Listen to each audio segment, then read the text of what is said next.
సింగపూర్లో మంత్రి నారాయణ పర్యటన కొనసాగుతుంది. రాజధాని అమరావతి నిర్మాణానికి సంబంధించిన ఆయన అధ్యయనం చేస్తున్నారు. అందులో భాగంగా సింగపూర్ ల్యాండ్ ట్రాన్స్పోర్ట్ అథారిటీ ప్రతినిధులతో మంత్రి నారాయణతో పాటుగా సిఐటిఏ కమిషనర్ కన్నబాబు సమావేశమయ్యారు.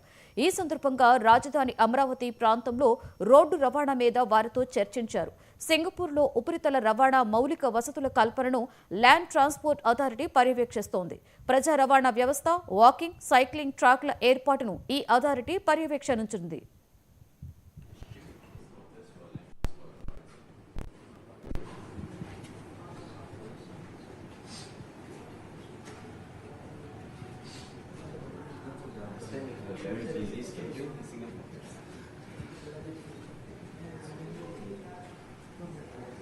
Excellency,